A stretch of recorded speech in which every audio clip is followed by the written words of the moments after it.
ቅድም ሲናገር ከሰማችሁት የህዝቡ ጥያቄ የሚባል ከዚያ ባዜ መውጣት አለብን። ማንኛውም ፖለቲከኛ እየተነሳ ለህዝብ ኦን ቢሃፍ ኦፍ ህዝብ የሚያናግርበት ነገር ማክተም መቻል አለበት።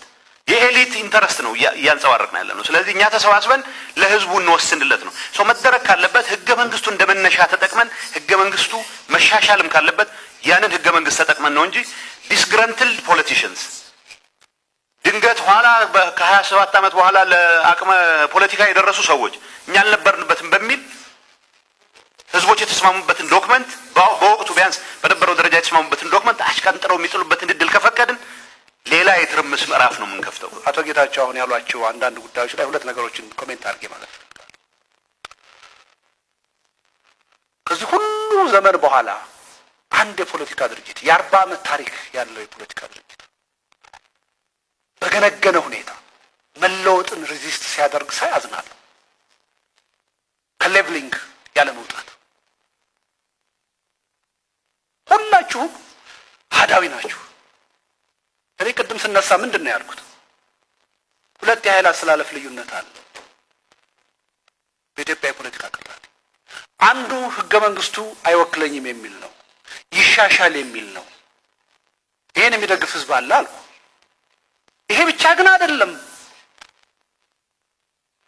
ህገ መንግስቱ ጠቃሚ ነው፣ ይወክለኛል፣ አምንበታለሁ፣ በአግባቡ እንዲፈጸም እፈልጋለሁ የሚል ደግሞ ህዝብ አለ። ይሄን ያልኩት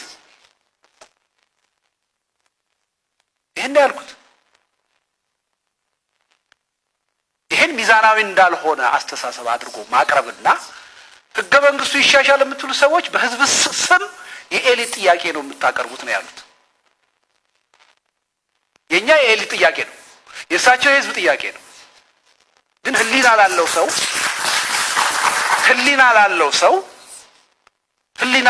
ሰው የኢትዮጵያ ህዝብ በተለይ ኢህአዴግ ወደ ስልጣን ሲመጣ 85-86% አርሶ አደር ነው የነበረው። ለህዝብ ጥያቄ በተወሰነም ደረጃ ቢሆን የሚቀርበው ይሄ ህገ መንግስት እኔን አይወክለኝም፣ እኔን በሚወክል ደረጃ ይሻሻል ብሎ መጠየቅ ነው ወይንስ ደግሞ ለህዝብ የሚቀርበው ጥያቄ መገንጠልን የህገ መንግስት አካል ማድረግ ነው የሚቀርበው? የኢትዮጵያ አርሶ አደር የመገንጠል ጥያቄ ይሹ ነበር፣ ያውቀዋል። የስታሊንን መጽሐፍ አንብቧል። የትኛው ነው የሚቀርበው? እውነቱን ለመናገር የኛ የኤዲቶች ነው እንጂ በዓለም አቀፍ ደረጃ ባለ አጠቃላይ የፖለቲካ ሙቭመንት ከኔ በላይ ማርክሲስቶቹ ታውቃላችሁ። አርሶ አደር የብሔር ጠበቃ ሆኖ ያውቃል፣ ብሔርተኛ ሆኖ ያውቃል። ብሔርን መሰረት አደረገ የተባለው ህገ መንግስት የአርሶ አደሩ የአብዛኛው የኢትዮጵያ ህዝብ ውጤት ነው፣ ስሜት መገለጫ ነው። ከተጨባጭ የህይወት ጉዞ ኑሮው ተረድቶ ይሄ ህገ መንግስት አንድነቴን አብሮነቴን እያላላ ነው ይሻሻል ብሎ መጠየቅ ነው ለህዝብ አስተሳሰብ የሚቀርበው ወይስ የመገንጠልና የብሔር ጥያቄ ነው? ይሄ ትክክል ያልሆነ ነገር። ሌላው በጣም ማዝ ነው። አንባቢ ነው አቶ ጌታቸው አውቃለሁ በደንብ። ሁላችሁም አህዳዊ ናችሁ። አህዳዊ መንግስት ደግሞ ዜጎች፣ ብሔሮች፣ ብሔረሰቦች በቋንቋቸው እንዲጠቀሙ አይፈቅድም። እኛ አህዳዊ አይደለንም፣ ፌዴራሊስት ኃይሎች ነን። ከፌዴራሊስት ኃይልም ደግሞ ጂኦግራፊ ብቻ አላልንም።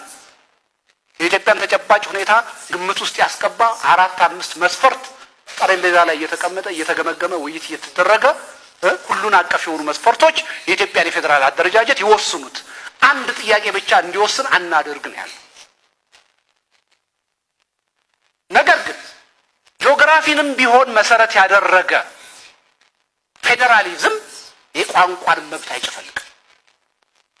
ከዛም አለፍ አድርገው በአውሮፓ ያሉ አህዳዊ መንግስታት አህዳዊ ፌዴራላዊ ያልሆኑ በቋንቋ መጠቀምን አይጨፈልቁም። በቋንቋ መጠቀም፣ መናገር፣ መዳኘት ከፌዴራሊዝም ጋር ሳይሆን ከዓለም አቀፍ የሰብአዊ መብት ድንጋጌ ጋር የተያያዘ ነው። እንደዚህ አይነት ተገቢ ያልሆነ ክርክር እያነሱ ፖለቲካውን ለማበላሸት መሞከር ምን ይጠቅማል?